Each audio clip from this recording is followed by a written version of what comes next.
Vous écoutez le RTM, il est 13h.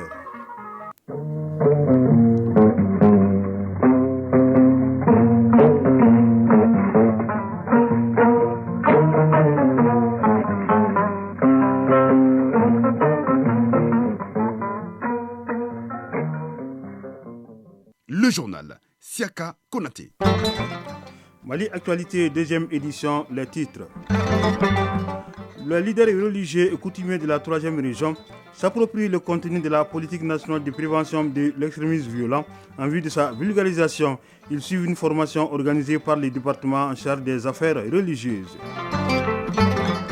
Des vendeurs ambulants, des pratiquants des petits métiers au bord de nos routes, cela est fréquent. L'occupation anarchique des voies publiques constitue un danger non seulement pour eux, mais aussi pour les automobilistes et conducteurs de motos. Ceux qui s'adonnent à cette pratique en sont conscients, mais ils ne veulent pas abandonner ce qui nourrit au profit de ceux qui tuent, à suivre les dossiers de Bemba Sibi. Les Burkina Faso, endeuillés par la mort des 53 militaires et supplétifs de l'armée lors d'une attaque lundi dernier dans la localité de Koumbiri, de nombreux assaillants ont été également neutralisés selon l'armée burkinabé. En sport, la deuxième journée du play-off du championnat national de basketball se joue cet après-midi avec les oppositions ISFA Stade en messieurs et AS Police Stade en dames. En football, les Aigles sont en regroupement à Bamako depuis lundi pour les 2 matchs contre le Soudan du Sud et la Côte d'Ivoire. Ils ont effectué hier leur premier entraînement en présence de 19 joueurs. À suivre la chronique de l'environnement qui porte sur les réseaux des écoliers à l'UNESCO. Pour l'éducation à la protection de l'environnement, les réseaux comptent plus de 160 écoles au Mali. Mesdames et messieurs, bonjour, bienvenue dans cette édition. Mise en onde par Almata Ouattara et mise en ligne par Marcel Tessougué. En 3e région, le ministère des Affaires religieuses, des cultes et des coutumes et ses partenaires outillent et renforcent les capacités des leaders religieux et coutumiers dans l'élaboration et la diffusion des messages de paix, de cohésion sociale et de vivre ensemble. Ils sont 25 acteurs locaux à s'approprier le contenu de la politique nationale de prévention et de lutte contre l'extrémisme violent et le terrorisme, cela afin de les vulgariser et restaurer la confiance et la collaboration entre l'État et la communauté religieuse par l'application des textes sur la liberté de religion et de croyance. La correspondance de Moussokoro Sérémé depuis Sikassou. Les lignes directrices des actions à mener dans le cadre de la lutte contre l'extrémisme violent au Mali sont consignées dans un document de politique nationale de lutte contre les phénomènes élaboré et adopté en 2018 par l'État malien à travers le ministère des Affaires religieuses, du culte et des coutumes. Le document, qui fait objet de vulgarisation à travers cette session, ambitionne de doter la région de Sikassou des noyaux de formateurs afin de contrer tout discours radical. Dame Sek, expert au secrétariat permanent de la politique nationale de prévention et de lutte contre l'extrémisme violent et le terrorisme. Les structures fêtières religieuses, le Haut Conseil, les structures chrétiennes, les notabilités sont très près de la population. Aujourd'hui, il est très important que les acteurs s'unissent et s'efforcent aussi pour qu'on puisse lutter ensemble contre ce fléau. Le cadre de 3 jours s'inscrit dans le cadre du programme GISRA, initiative conjointe pour une action religieuse stratégique de Church for Common Ground. L'organisation appuie le Mali dans la mise en œuvre des lois et des politiques visant à lutter contre l'extrémisme et à promouvoir la liberté de religion et de croyance. Mbara Adjaouia Koy, chef du bureau par intérim de Church for Common Ground.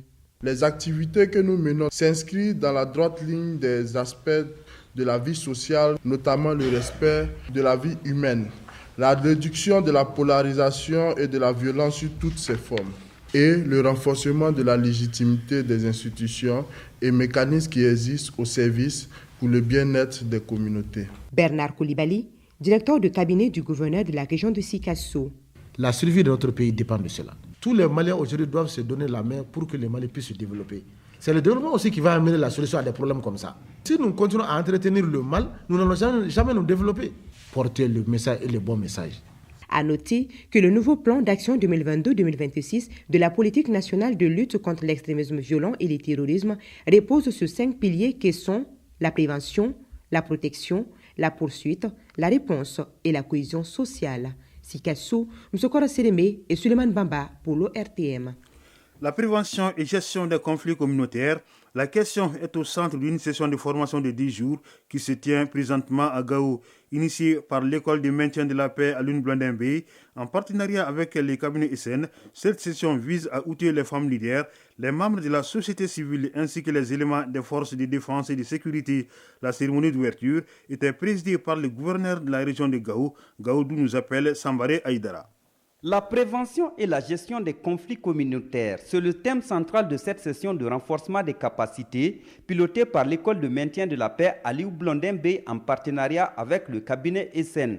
Il s'agit pour les organisateurs de promouvoir une paix inclusive, gage de stabilité dans tous les segments de la société malienne. Seiba Diara, directeur de la formation. Ce projet entre en ligne dans l'appui du Royaume de Norvège, profit du gouvernement et des populations du Mali, qui reflète son engagement à contribuer significativement au retour de la paix, une paix pérenne et une paix durable dans notre pays et singulièrement dans la région de Gao. La directrice régionale de la promotion de la femme, de l'enfant et de la famille a mis en exergue la pertinence des interventions du projet renforcement des capacités des femmes vectrices de changement pour une paix et un développement inclusif au Mali, RECAFEVEC. Madame Sanogo Bintou Traoré, directrice régionale de la promotion de la femme, de l'enfant et de la famille. Je tiens à saluer les efforts nourris par le projet pour une implication plus responsable des femmes en renforçant les capacités de ces actrices incontournables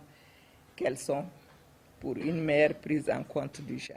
À l'ouverture des travaux, le chef de l'exécutif régional a exhorté les participants à plus d'assiduité pour mieux capitaliser les acquis de cette session. Général de brigade Moussa Traoré, gouverneur de la région de Gao. Je vous exhorte à mettre à profit vos expériences et appliquer les méthodes participatives afin de sortir de résultats concluants à la fin de la présente session de formation.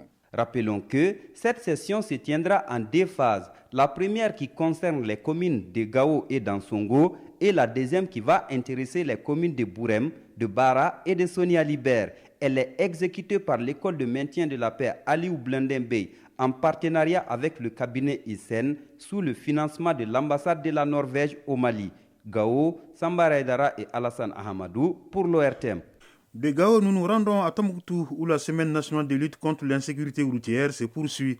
Elle est marquée par un déploiement massif des agents de la police sur les grandes artères et aux principaux carrefours de la ville.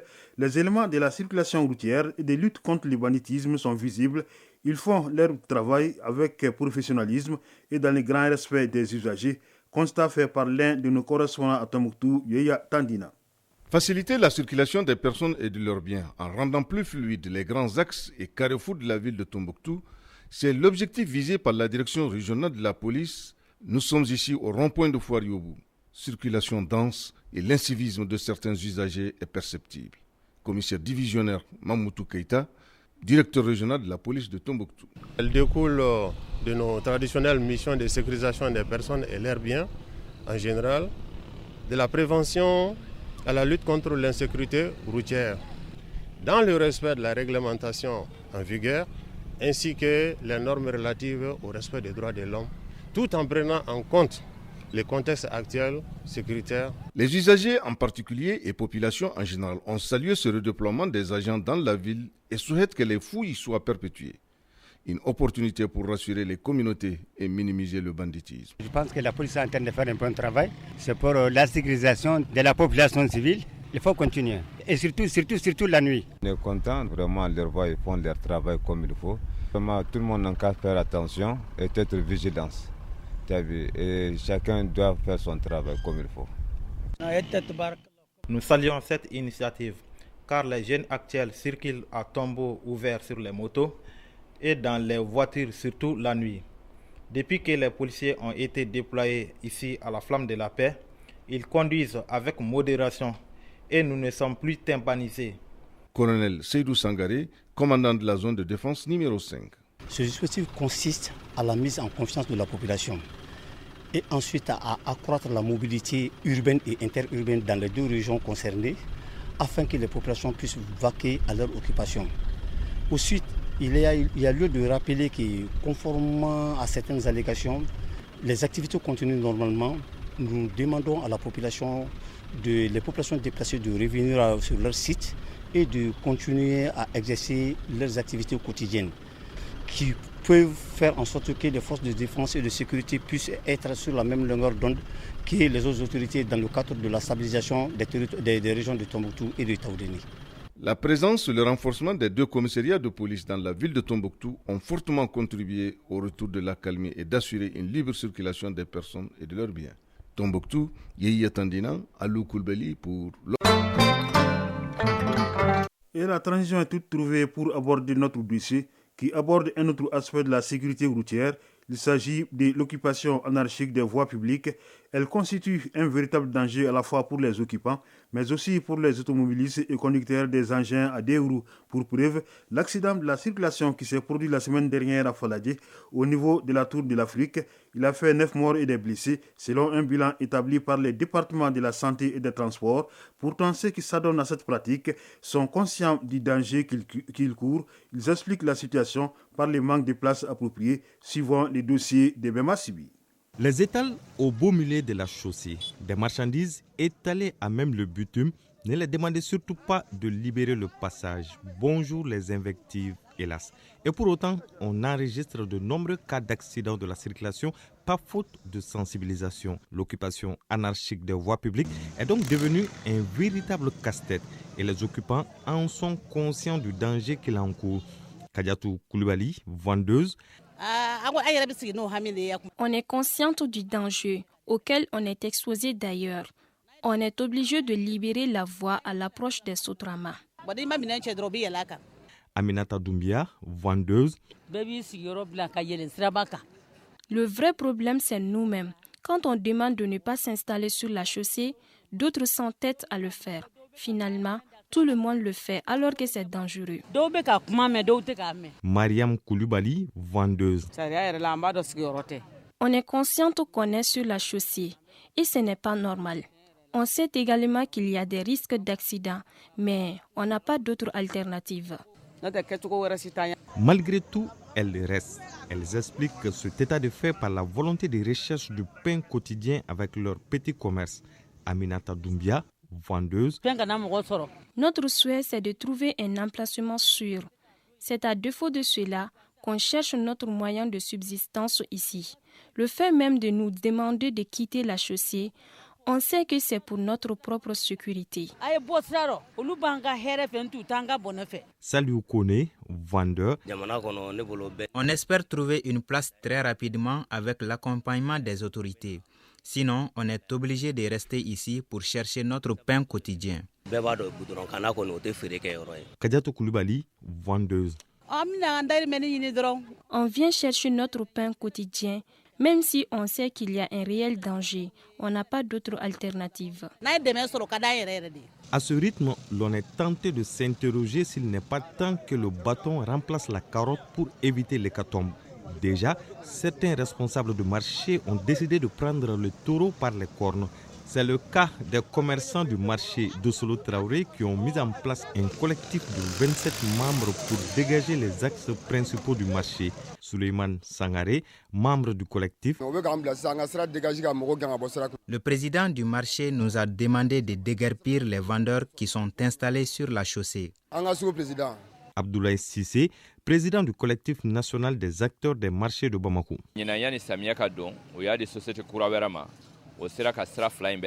C'est quand les autorités ont réhabilité la chaussée que nous avons pensé à cette initiative pour préserver à la fois la chaussée et protéger les commerçants qui s'adonnent à cette pratique. Ce n'est pas facile, mais les équipes arrivent à obtenir des résultats.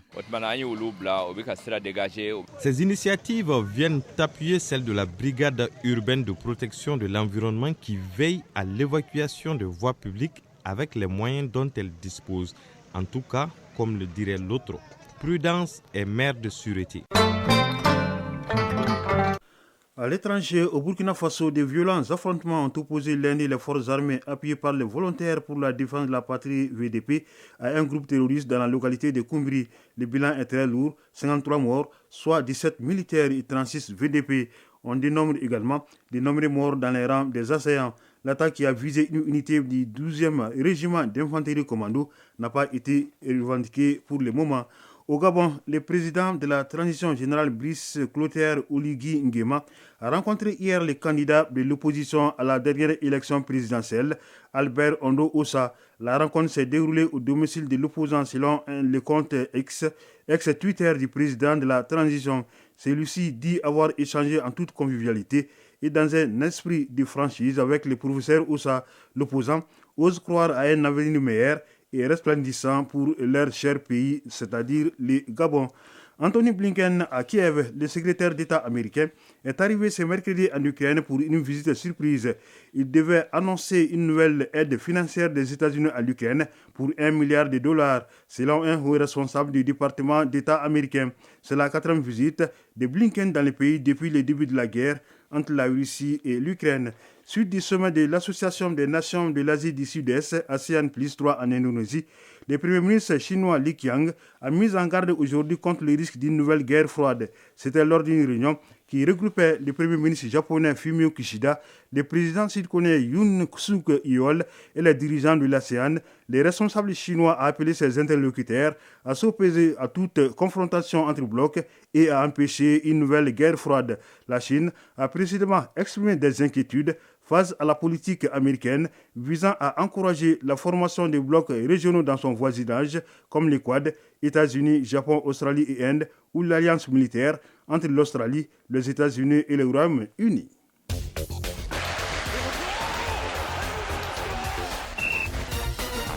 Nous abordons la page sport de cette édition en football. Les Aigles du Mali sont en regroupement à Bamako en vue de 2 rencontres. Le 9 septembre ici à Bamako contre le Soudan du Sud et le 12 septembre en amical à Abidjan contre la Côte d'Ivoire. Le groupe Aigle s'est entraîné hier et est au grand complet en basketball. La 2e journée du play-off est au programme ce mercredi au Palais des Sports Salamatou Maïga. Hier, la première journée a vu la double victoire du stade malien de Bamako en dames et messieurs. Les points de l'actualité sportive avec Aridou Matina. Balle au panier pour commencer. Démarrage hier du play-off au Palais des Sports Salamatou Maïga. Pour cette première journée, double victoire du Stade malien de Bamako, grandissime favori au niveau des 2 tableaux. Hier, en première heure, les hommes du Stade malien de Bamako se sont imposés 84-58 devant l'USFAS. Juste après, il y avait en dames l'opposition Stade malien de Bamako AS Police. À l'arrivée, victoire des dames du Stade malien de Bamako 77-41. La 2e journée prévoit ce mercredi à 16h, USFAS Stade malien de Bamako chez les messieurs et AS Police Stade malien de Bamako en série dames. La compétition observe un repos ce jeudi et reprend ses droits vendredi à la faveur de la 3e journée. Signalons que le play-off se joue en 5 journées et l'équipe qui arrive à obtenir 3 victoires est sacrée championne de la saison tant chez les hommes aussi bien que chez les dames. Football, les Aigles sont en regroupement au pays depuis lundi en vue de 2 rencontres. D'abord ce vendredi contre le Soudan du Sud à Bamako au stade du 26 mars au compte de la 6e et dernière journée des éliminatoires de la CAN 2023 en Côte d'Ivoire. Et 4 jours plus tard, le 12 septembre, les Aigles joueront en amical à Abidjan contre les éléphants de Côte d'Ivoire. Les Aigles ont effectué hier mardi leur première grande séance d'entraînement. 19 joueurs étaient présents pour cette mise au vert. Le milieu de terrain de Tottenham Yves Bissouma, légèrement touché, n'a pas participé à la séance d'entraînement. Les 6 joueurs qui n'avaient pas encore regagné le groupe, à savoir Massadio Aïdara, Lassana Koulibaly, Alou Dieng, Moussa Djenepo, Adama Traoré Nos et Sigou Niagaté du Sporting Braga au Portugal, sont arrivés hier soir à Bamako. L'équipe nationale déjà qualifiée va profiter des 2 rencontres pour se préparer davantage en vue des éliminatoires de la Coupe du Monde et de la phase finale de la CAN en Côte d'Ivoire. Écoutons le sélectionneur des Aigles, Éric Sekouchel. Concernant les 2 matchs là qui arrivent là, notamment vendredi contre le Soudan du Sud, continuer à progresser dans le projet de jeu qui est mis en place, dans l'animation offensive et bien sûr dans l'animation défensive. Continuer à avoir des idées directrices et des principes de jeu. Essayer de découvrir certains joueurs qui vont nous rejoindre sur ce match-là et donner la chance à d'autres joueurs de pouvoir montrer qu'ils auront les capacités pour participer à la phase finale. Et bien sûr, le dernier objectif de gagner ce match à Bamako. Nous, on ne doit pas se relâcher parce qu'on est quand même en préparation, notamment les éliminatoires de la Coupe du Monde et ensuite la phase finale de la Coupe d'Afrique. Donc nous, on doit rester sur ce qu'on propose, notamment à Bamako. Pour moi, c'est un match de préparation. Pour beaucoup de Maliens, c'est un enjeu, mais la vérité, ce n'est qu'un match amical. Bien sûr, on va aller là-bas avec des ambitions, parce que quand on joue au football, on veut gagner. Le résultat ne sera pas une fin en soi. C'est une grosse équipe, et la vérité, c'est que la Côte d'Ivoire, c'est pas parce qu'ils ont perdu contre la Zambie 3-0, la Côte d'Ivoire, c'est une très grosse équipe. C'est savoir où nous, on en est au 12 septembre. Voilà. Qu'est-ce qu'on peut faire face à ces équipes qui sont dans le top africain. Donc l'objectif, c'est de se jauger et de faire un gros match. Mali-Soudan du Sud au compte de la 6e et dernière journée des éliminatoires de la CAN 2023 en Côte d'Ivoire. C'est ce vendredi au stade du 26 mars à partir de 19h. Puis le 12 septembre, il y aura Côte d'Ivoire-Mali en amical au stade Alassane Dramane Ouattara. Chronique de l'environnement. Une chronique qui s'intéresse aujourd'hui au réseau des écoles associées à l'UNESCO, un réseau qui œuvre pour prévenir et lutter contre les effets des changements climatiques au Mali à ce jour. Il compte plus de 160 écoles dans notre pays. La chronique de l'environnement, une présentation d'Agibou Koulibaly. Le réseau des écoles associées à l'UNESCO est une initiative mondiale qui promeut une éducation de qualité et transmet des valeurs essentielles telles que la paix, la compréhension intellectuelle et le respect de l'environnement. Thiemoko Dambélé est le coordinateur national du réseau des écoles associées à l'UNESCO du Mali. Le réseau est créé depuis 1953. Ce n'était pas au départ un réseau, mais c'est devenu réseau par la suite compte tenu de l'importance des adhésions des écoles au niveau international. Aujourd'hui, ce réseau est structuré, comme depuis 1953, ça a évolué au fil du temps. Et aujourd'hui, c'est l'un des plus grands réseaux du monde qui compte plus de 12 000 écoles avec diverses activités de réalisation pour faire face aux effets des changements climatiques, entre autres, mais pour promouvoir le développement durable, l'éducation à la citoyenneté mondiale et faire face aussi à l'interculturalité, tout ce qui favorise la paix et la stabilité au niveau mondial. Au Mali, ce réseau compte plus de 160 écoles membres qui se sont engagées à sensibiliser les élèves aux enjeux environnementaux et à lutter activement contre les effets des changements climatiques. Nous avons travaillé sur les questions des changements climatiques dans 10 écoles qui ont assez travaillé et ont développé beaucoup d'actions que nous sommes en train de vulgariser. Mais avec la pandémie de 2019, il y a eu un ralentissement de nos élans.